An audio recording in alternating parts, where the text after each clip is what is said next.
Good morning, everybody. It's Brenda Marie Sheldrick here, joining you again from Biz Leads Expert with another one of our experts. Today, I have my friend Peter Newell with me. Hi, Peter. So glad to have you here. Thanks for having me. So nice to see you too, Brenda.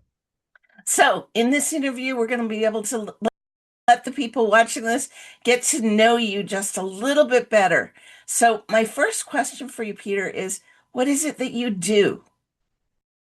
In a nutshell, I help entrepreneurs build their business with heart and automate the rest with AI. Wow. Now, is that how long have you been doing this? I adopted the AI portion. I've always helped entrepreneurs with their business because I've had an agency, like an online agency, for years.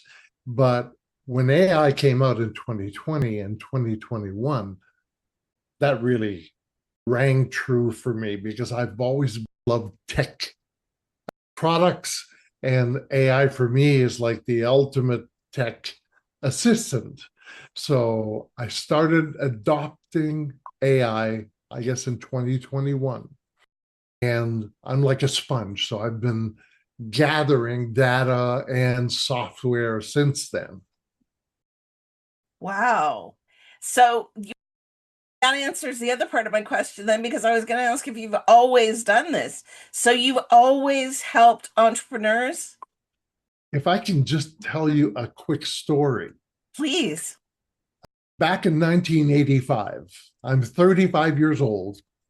I joined the long-term leasing division at Montreal's largest GM dealership. That's long before I was doing online stuff.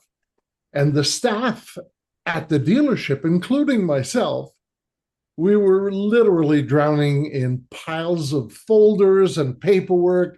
I couldn't stand it. It drove me crazy to have all these files and folders. So I wanted to free up my time. So what I did is I brought in my little PC computer. It was an XT computer back then with only 64K total memory, just to give you an idea. And I figured out a way to create my client database and with names and addresses and phone numbers and a reminder system for when the next follow-up should be. Two things happened. Well, I quickly became more efficient and reached the top sales in the leasing division as a consultant in that dealership. And number two, I realized tremendous time savings using this new technology that I had brought into the office. But even then, I didn't know that what I was really doing was getting myself ready for the fascinating world of AI workflow automation. Wow. That's amazing. And that was how many years ago, Peter? That was back in 1985. I was 35 years old when I started in the car business. I was in the car business for till 93. But you are definitely not the typical stereotypical used car salesman. No, You are a person who cares about people. I used to even show them the net invoice and say, look, this is the net costs. I have to make at least $1,000 on this.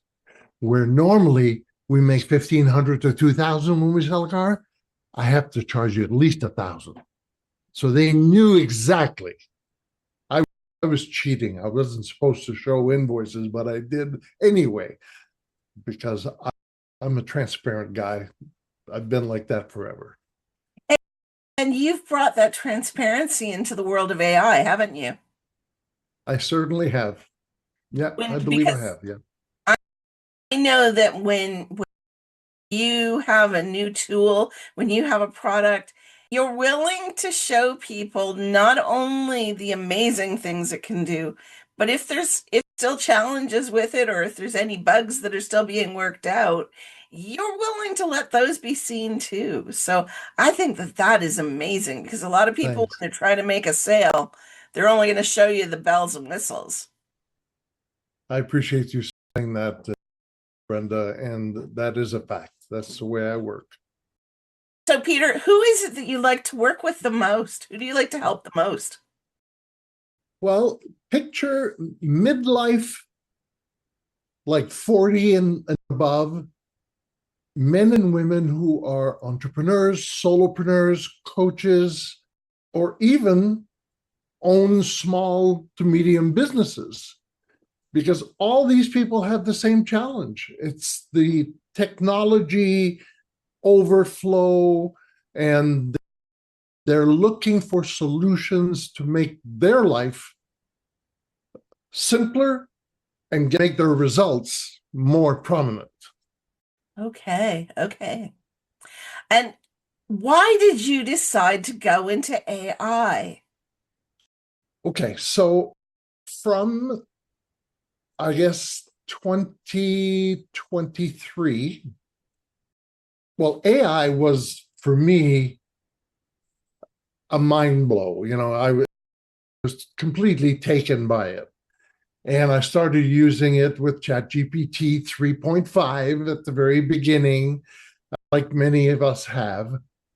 And I enjoyed the fact that I could have conversations with a knowledge base that had access to all the knowledge. So that was the first hook for me. I got into software because you know me, Brenda, I'm a sponge for any new technology. As a matter of fact, up to today, I have close to 20 software, that 15 of which I have the white label rights to sell. I didn't create them, but I was so enthralled by what they could do that I bought the rights to be able to sell them under my banner. But I didn't want to wind up being a software salesman. And I took a couple of courses and I can thank two people in 2024 and 2025 for having helped propel me into the coaching industry. The first one is Rich Schefren, who's the guru of gurus on the web. All the big names have used Rich Schefren as a coach. And believe me, if you don't know him, look him up. He's phenomenal. He created a program called Zenith Mind OS. I took this program. It was a stretch because it was a lot of money to join, but it definitely showed me the power of AI and ChatGPT. I used to think that I had to be the one to master the use of it. It taught me, this course, that ChatGPT should know me even better than I know myself. And that's what his whole course was all about. And so I literally, through that course, trained ChatGPT to know me better than I know myself. Once that was done, then I realized maybe I can work on, finishing to write a book.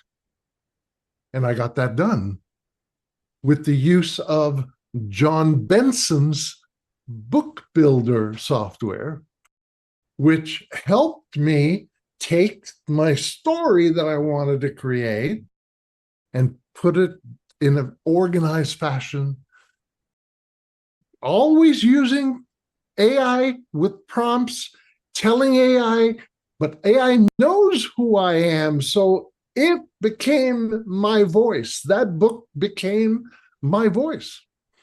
And so, and that's what led me into, I don't want to just sell software. I want to get involved with people to help them get value from AI. Hence, I'm now an AI consultant and coach, and I'm loving it. I signed one big contract in 2025, and I'm looking forward to having quite a few more. Well, as you know, I've got a workshop series that's starting in the beginning of this year. Actually, it's starting on January 30th. And It's a 6-week series. That would not have happened had it not been for the AI teaching me, really learning the power of AI and getting coaches like Rich or John and many others that I name in an email I'm sending out to invite people to come to my book launch. Mm-hmm. So you have a lot of things going on, Peter. You're coaching clients. You've got a book launch coming up. I believe just this week you've got a book launch coming up. And you have your course series that's coming out at the end of the month. You're doing a lot. So I want you to tell those people that you describe, those people that you want to help, which I think a lot of the people that you work with don't have a lot of knowledge about AI yet. Am I right about that? That a lot of them don't know too much about AI when they first come to you? I would say that over 60%, I consider myself a 7.5 out of 10 in the scale of 0 to 10, where 10 is you're all knowing about AI. I consider myself a 7.5, but I would say that over 65% of entrepreneurs out there today are ones and twos. Okay, so why are you, that brings me to my next question. Why are you the perfect person to take them from being a 1 all the way up there to that 7 or 7.5? Well, number one is transparency. You mentioned it. I'm going to reiterate what you said. I believe that people want to be known, they want to be seen, they want to be heard. So I'm not this guy who's going to vomit all my AI software on people. On the contrary, I want to find out where they're at first. And so taking the time to listen and then offering to assist them is my method of, or my modus operandi. When I look at how many people actually fear using AI, there's tons. And the resistance level out in the field is growing because more and more people are realizing how they are being left behind by AI. So my job is to remove, to bring momentum to their business, which is what I offer, but without burning out is my mission. And so, and I talk about this in my upcoming masterclass that I'm going to be doing with you. My dad used to say, and I'm using a bit of a naughty word here, keep your ass to the past, he used to say, and your eyes to the future.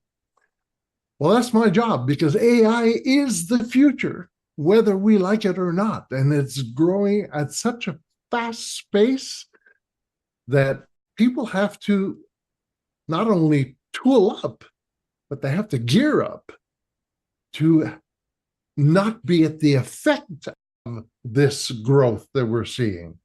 A lot of people fear losing their jobs, and rightfully so. So I hope that answers part of your question, but it's not about how well you know AI or ChatGPT. If you want to use AI to automate your work, you got to make sure that you train AI to know you.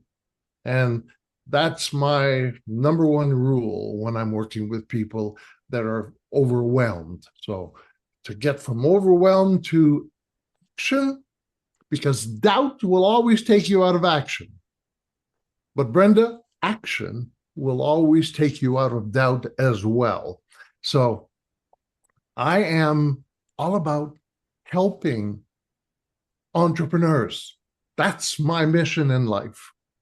That's my legacy. That's what I want to leave behind when I'm gone. And, I may have a bit less than 50 years to go if I'm lucky.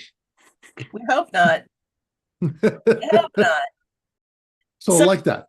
I I don't usually add anything in at this point in this interview, but I feel that for you, Peter, I need to add something into this interview because of the fact that I have worked with you and that I really still consider myself one of those people. I haven't worked with you a long time, but I've worked with you on a couple of projects. And when we started out, I definitely considered myself one of those ones. And I considered myself probably never going to catch on to all of this tech because I was the girl who, when I went to high school, there was no computers.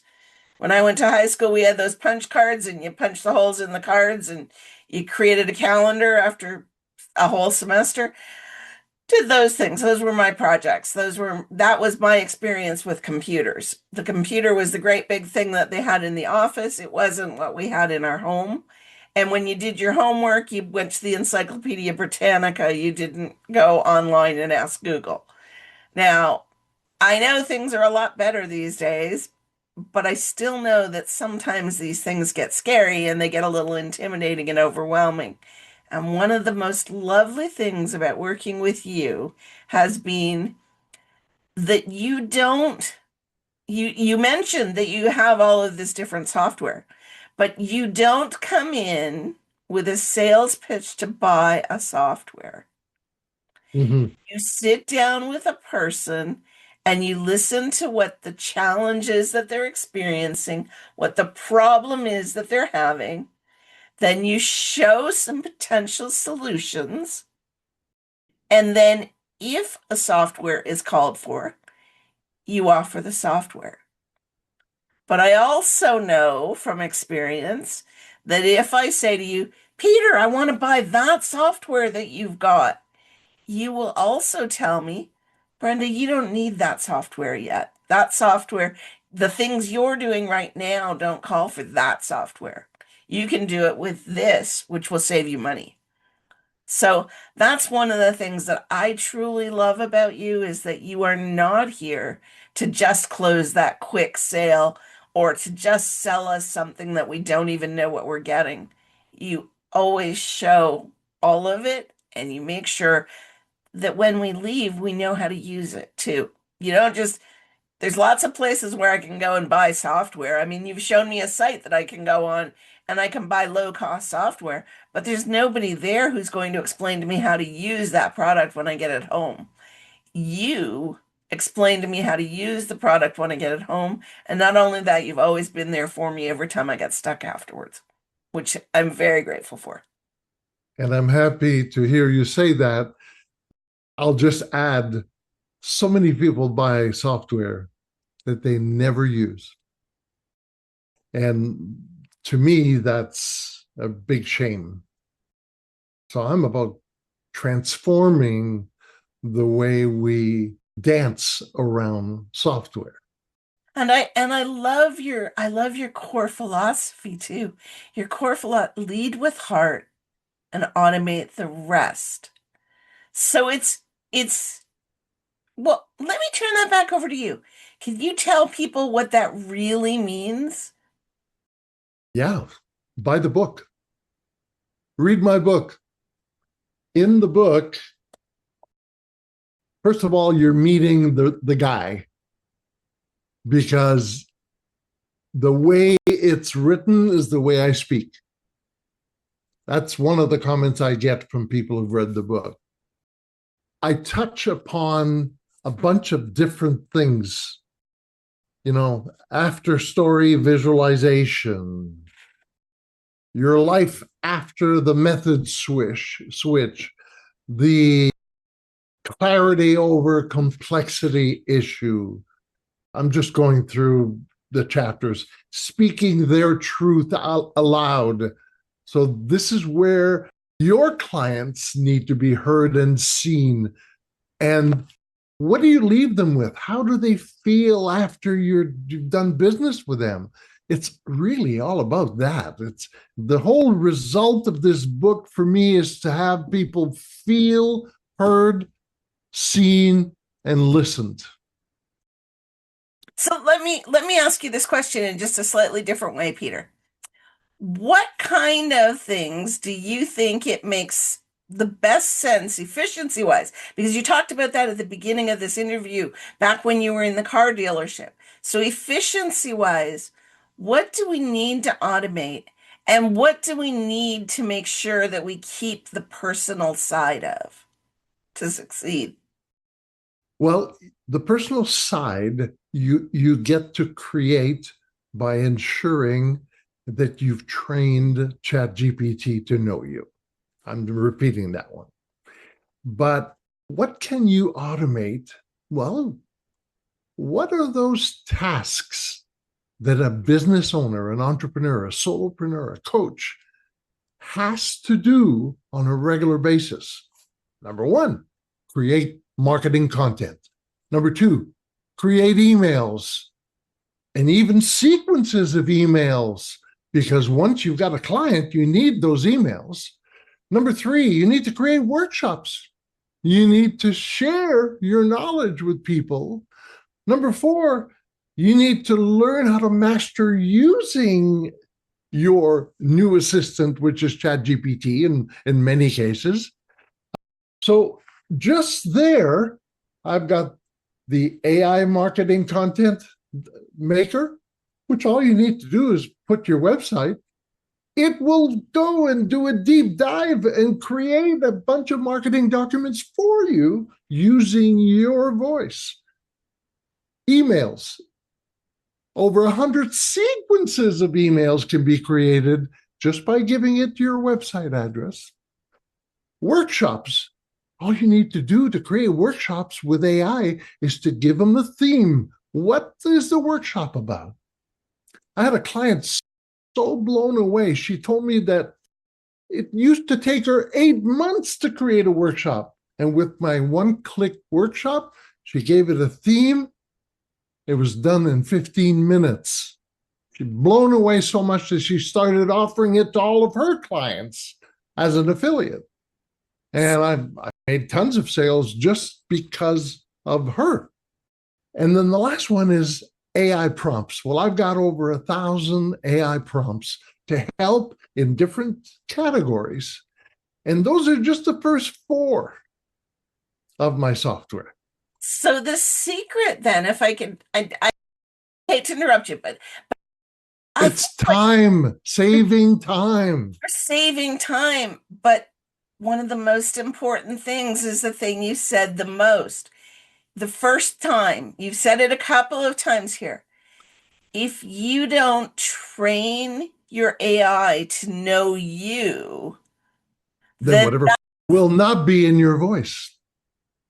so for those of you watching this, if you're not getting the results that you want from your AI, if you're struggling with ChatGPT right now, putting prompts in and getting stuff out and going, that's not what I meant. If you're pulling your hair over that stuff, then here's the guy. We've got the guy. Peter's expertise is in how you do that. He's going to teach you, he's going to take you by the hand, and he's going to walk you step by step through how to teach your AI to know you so that it can reflect you.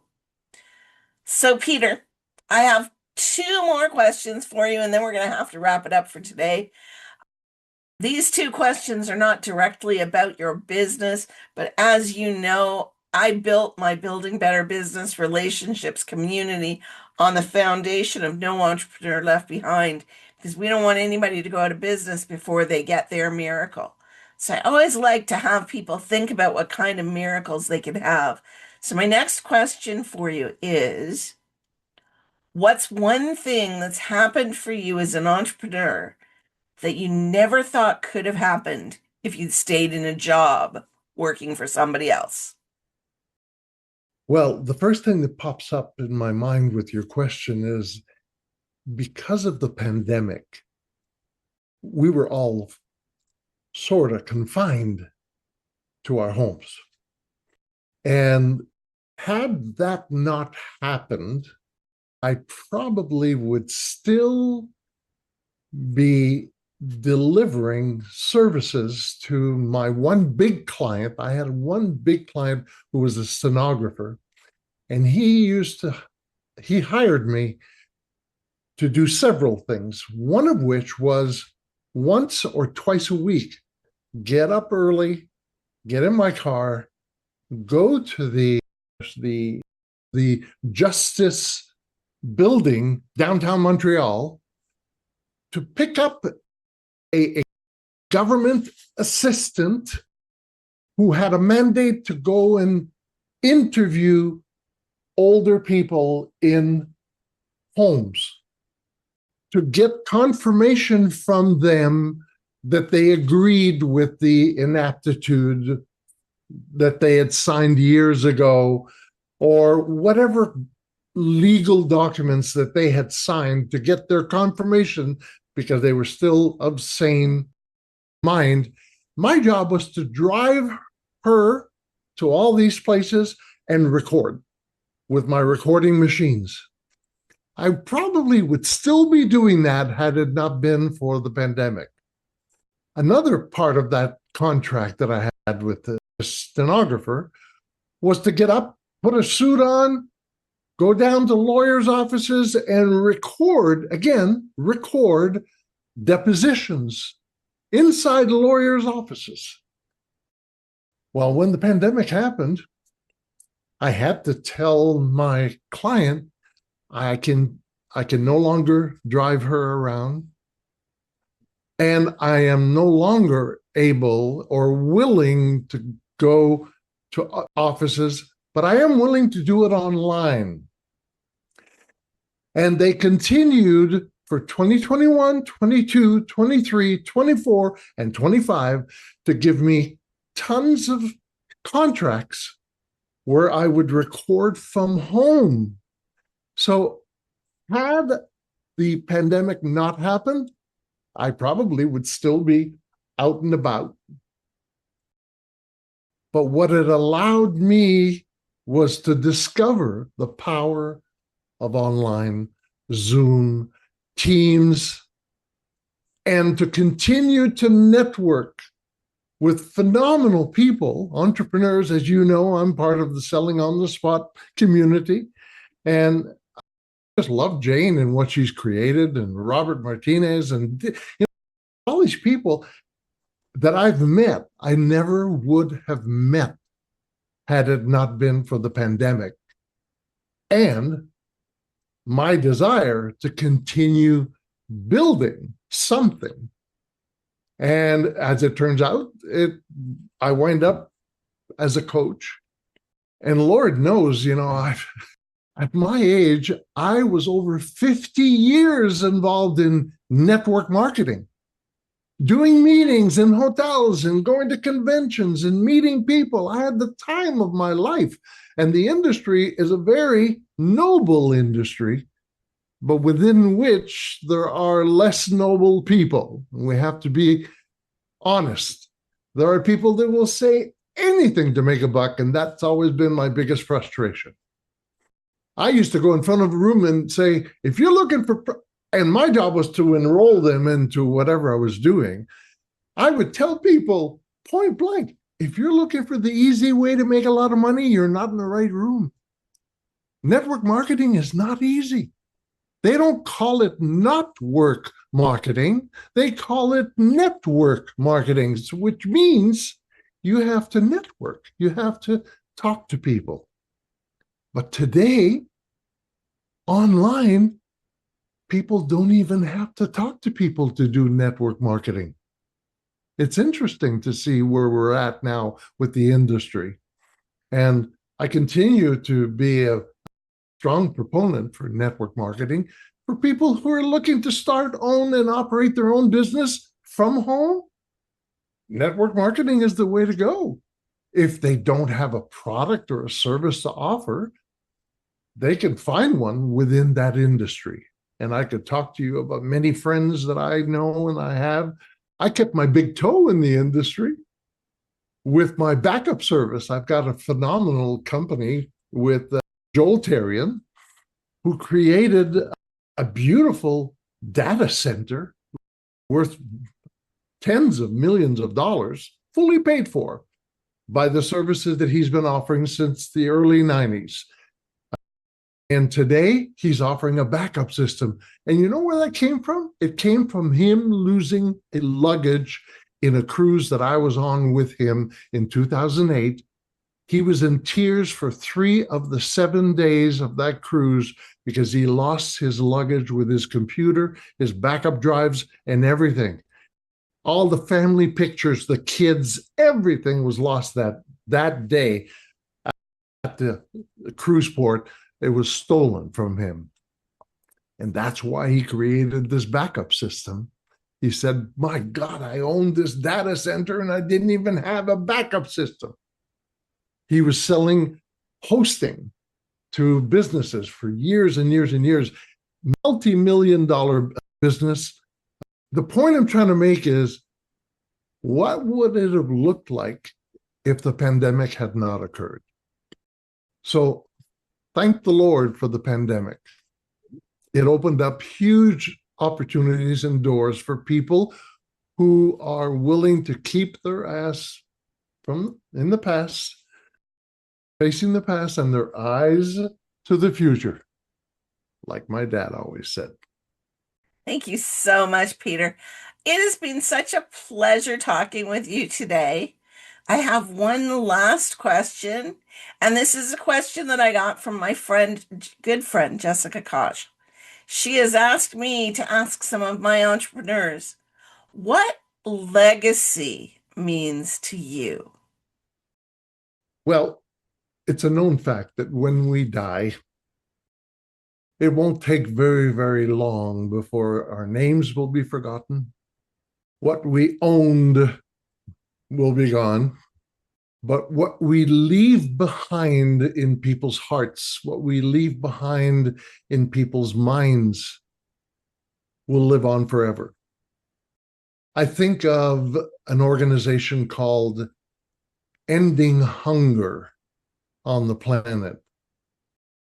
I think of organizations called Planting Trees to compensate for everything that we're abusing and using on our planet. These are legacies. I think of people like the owner of Microsoft, the original owner of Microsoft, has given away to charities and health organizations tens of billions of dollars because he wants to leave a legacy of having supported the people around us. Now, if one person around us is dying of hunger, that legacy is not yet fulfilled. If one person around us is living without a roof over their head, we have an opportunity to make a difference in that regard as well. I love what the owner of Tesla is doing. He's creating housing that will sell for $12,000 to $15,000. Houses with furniture and everything in those houses.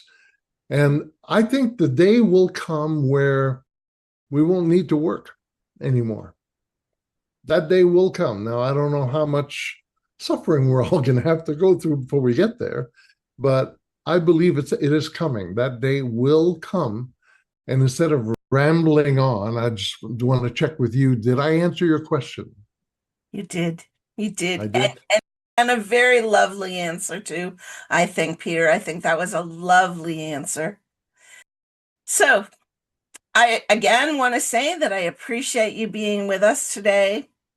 And I'm going to give you one final opportunity as succinctly as possible. If you have a final thought for anybody watching this interview when it comes to AI, do you have a final thought for them? Don't be afraid to dive in. I don't think you can kill AI. It's an untouchable, monstrous, ingenious way to make things happen. Take the time to let AI to get to know you, and then ask it as your best friend to show you what could be next for you, given what it knows about you. And you might be surprised as to what AI might answer. It might even open up doors for you as to what you should be tackling or taking on next.